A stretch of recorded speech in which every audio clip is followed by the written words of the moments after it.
Hello and welcome to the Experiencing Love podcast. I'm your host, Philip Jocks, and I'm so glad that you're here. Oh, I got a fresh daily download for you today, as I myself received a very important reminder. Before recording today's episode, my schedule became a little bit out of whack. It had to do with a little bit of uncertainty where I accepted to do something for my parents, and because of the time constraint of it, it meant I had to move around the recording time of this podcast. I made sure to make good use of that time by running some errands that I had to run today before recording. And eventually I will learn that by interrupting my routine, it truly does mess up the way I think. And that's not always a bad thing, because while it messes up the way I think, what it really does is it messes up my pattern of thinking. And for the past few days, I've been in this pattern that I now acknowledge is almost shaped like a very, very slight downward spiral. It's not so steep that I notice it quickly or it's affecting too many areas of my life. But I did notice that some things did slip over the last 2 days. It had to do with the direction I was going in with my daily tasks and even with some of my eating habits. Because right now, my two biggest priorities are maintaining my health and energy and working on my business. And since those are the two biggest areas of my life right now, I've noticed that there's more to keep up with. When I once talked about the archetypes, the king, the lover, the magician, and the warrior, I mentioned how for each of the archetypes, I attribute a certain question or a certain premise, even a certain theme. The king gives me my direction, where I'm going. It helps me really zone in on my desires, as well as what I believe to be a greater consciousness. And it brings it together and it shows me what my intended path is supposed to be. And that's not enough to just get me to go, which is why the rest of the archetypes are just as important. Because then I ask the lover, why? Why is this direction the one I want to go in? Because as I'm sure you know, there are more options now than ever before in history. You can truly go down so many different paths, so many different avenues, the amount of things you can study, the amount of things you could learn, the amount of different ways you could help other people. It truly is almost too much for most people. I'd argue that it's too much for any person, which is why you have to be clear and you have to become specific and laser focused on the direction you want to go in. Because if you're too broad, you're only going to make 2mm shifts forward in a bunch of directions rather than 2 miles of progress in a single direction. I know the units don't really convert there, but whatever. And so my lover gives me my why. It gives me the purpose as to why I am drawn towards my direction. And then once I know my what and my why, I return to my magician, because my magician is tasked with taking in all the information from the outside world and our internal world, putting it all together and giving us what our best next step is. It gives us what that next move, the one move that you need to make the most progress in the direction that you choose. Many people are in touch with their magician and in touch with their warrior, which I'll get to in a sec, and they're really great at making moves in a direction. The problem is they lack the purpose and they lack where they're trying to get to. So it almost seems sporadic. They almost go from thing to thing, option to option, unsure of where they're going because they have the ability to make progress. They just don't know in which direction to go. Because then lastly, you have the warrior. Once you know what you want, why you want it, and your next best step on how to get there, you talk to your warrior. And your warrior's the one that takes all of this, will look you in the eyes and say, let's go. I will give you the energy to move forward. Let's do this. A lot of people nowadays are tapped into their warrior. They do have access to their warrior, and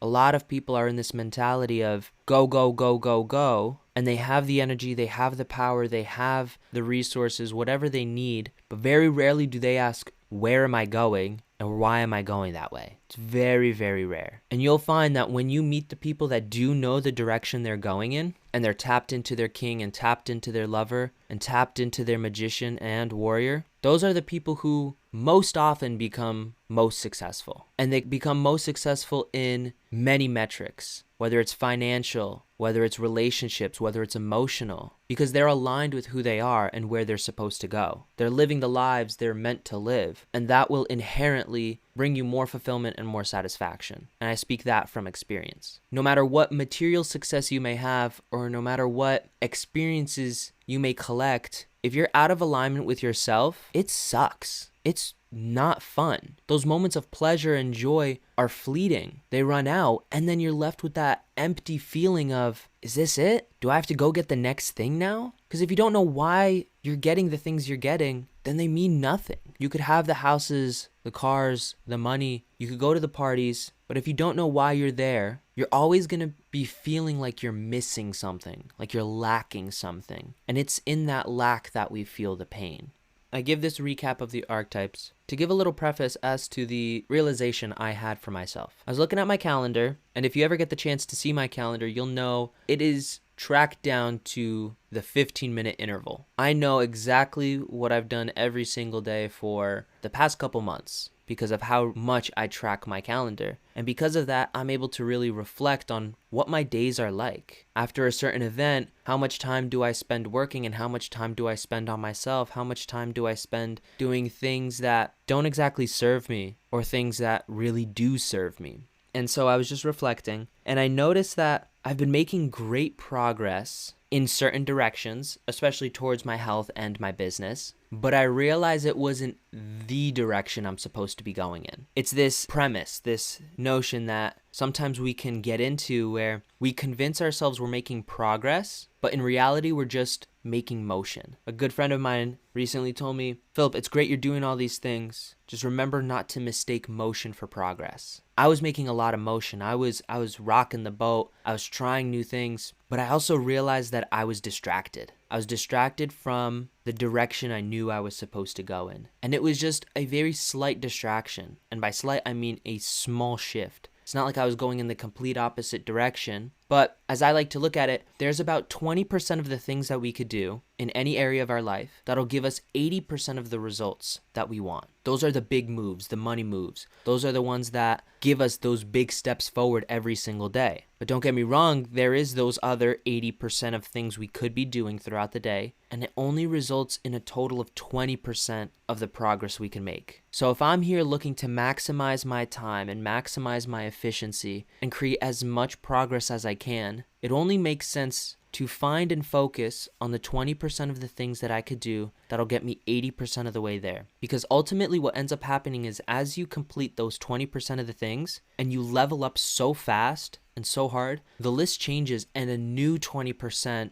appears. That's why it's important to constantly reflect on things like this. I have this built-in system into my routine, into my day, where I was able to catch this now. But imagine if I didn't. Imagine if I didn't have this system to catch it and I didn't catch it. Most people don't have this system. Most people don't have a way to measure their life so they don't manage it. How long do you think some people go out there distracted, going on the wrong path in the wrong direction before they realize that they're going in the wrong direction? For most people, I'll give you a hint. It has to do with the time of year where the most amount of goals start and fail. It would be when people make their New Year's resolutions.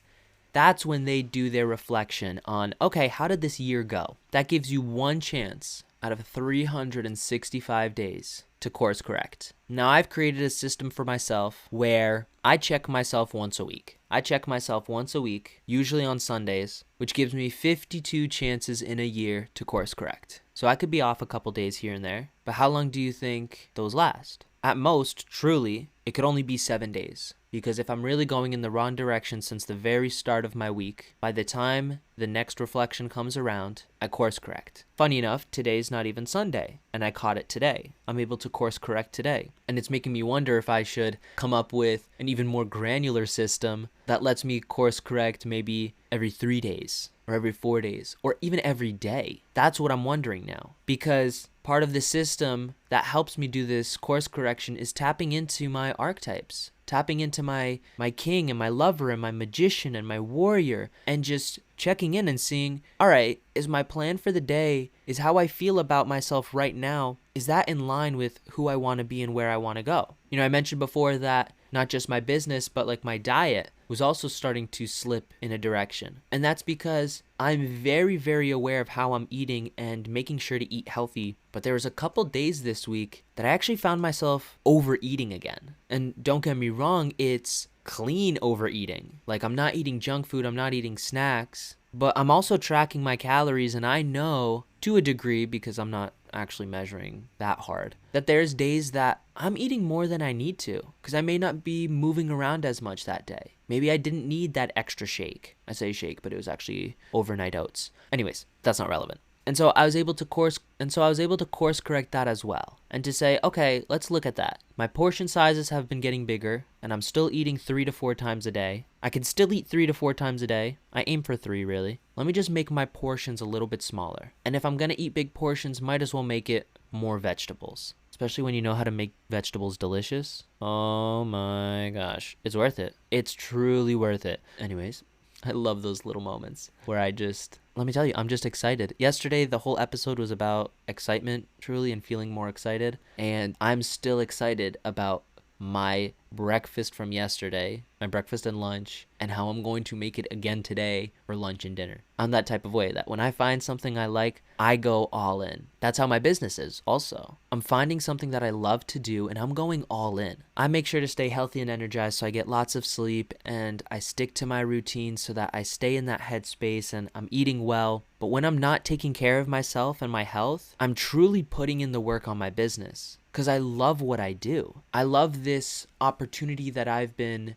given to bring people together, to create a community for those who may not always feel like they've had people who are like them, and put them in a room together so that they can solve their problems with this greater consciousness that's in the room. That's what a mastermind is. I create these mastermind groups so young men have a place to come together and, 1, align with themselves, get in touch with themselves. And then 2, once they get in touch with themselves, they get in touch with other men who are also mature and masculine and one in themselves. And with that community, they create this synergy where problems are not problems, they're opportunities, and they work together to solve it. Think about how powerful that is. You may be surrounded by people now. You may have friends, you may have family, but are those people really like you? Are they so like you that they understand you? Everything you think, everything you feel? Do they know the direction you're going in and believe in it? Time and time again, I've had moments of getting closer to that, but not quite. Where I tell someone my goals, I tell someone my vision of what I'm creating, and I'm super excited, and they have this look of apprehension, or they have this look of fear or doubt, and I could tell the gears working in their mind. They're trying to find a nice way to say, yes, but let's be realistic. They only say that because it doesn't fit their vision. It doesn't fit their path. It doesn't align with who they are. And that's okay, because it's not meant to. But I also learned that I'm not alone in the way I think. I'm not alone in the vision that I want to create. So rather than wait for people to walk into my life, I said enough is enough. I'm going to create this for myself, and I'm going to bring people in. I'm going to bring people in that want this, who are like this, and want the opportunity to be connected and to grow. I love doing what I do. I love creating this. That's what I feel called to do. That's not what I've been doing the past 2-3 days. I've been getting distracted on the nitty-gritty rather than remembering that my king wants me to create these groups, because I plan to have multiple. I plan to make retreats out of this group. I want to travel the world with these people. I want to build businesses together. I want to be healthy together. I want to give relationship advice, parenting advice as we grow into that stage of our lives. I want to create a community that sticks together for years to come, knowing that we've all been together when we were at our worsts and will continue to be with each other at our bests. We could start businesses, we could sell businesses, we could start podcasts, hopefully not end them. We love a good podcast.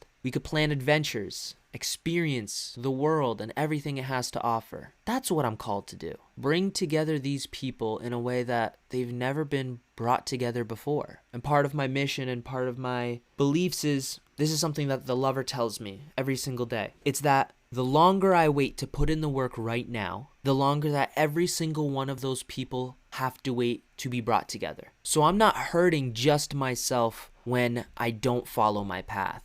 I'm hurting tens, maybe hundreds, maybe thousands of people who are going to be directly impacted by me, and then the tens and hundreds of thousands and millions of people that are going to be directly impacted by those people. So I look at it as, when I don't put in the work now, my lover tells me when I choose to be distracted and not follow my path, I'm hurting millions of people in the future. And I have no intention of hurting other people. So that drives me. It pulls me to my vision, to my future. And for me, it all starts with not getting distracted and staying true to who I am. I think I caught it today rather than during my reflection tomorrow, because I already felt that the few things I was doing was out of alignment with who I am. They're cool things. It was like cool personal projects I wanted to do. And those are all stuff that I can do tomorrow, because usually Sundays are my days that I have a rest from work. And when I say rest from work, I'm probably still doing some other work-related stuff or work-themed stuff, but not for my business. It's more so little projects I have for myself, maybe something I wanted to create. I know one thing that I've been pushing off is actually for this podcast, and I wanted to actually create an intro song, an outro song for this podcast, for myself. I have a part of me that is extremely creative and loves to have fun and just wants to learn how to produce some music on a very basic scale and just do this for myself, because who knows when that skill will come in handy in the future. But anyways, I've gone very long today,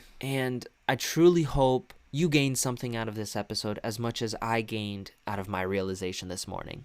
I'm realigned with where I have to go and what I have to do. I know that it takes very diligent work to do what I do. I need to make sure I'm on my path so that I can get to where I'm meant to go as soon as possible. And you listening to this right now, know that you have that path for you. It could be a path of massive impact, or it could be something that's smaller but stronger. Rather than creating something small for millions of people, you can absolutely change the lives of one person, 5 people, 10 people. That could be your family. Maybe you're called to do something for a family or friend that no one in their right mind would ever do, but you know that it's in your right mind. So when you listen to this episode, know that I'm constantly calling on you to be who you are meant to be. Tap into your archetypes. If you don't know how, I teach how. And when you get there, you'll know where you have to go. And I just want you to follow that path. That might mean that you tap in and you never hear my voice ever again. Or it might mean that we work together someday. Whatever it is, follow what's right for you. And when you do that, you'll never be lacking. I hope you have a beautiful, wonderful, fantastic, amazing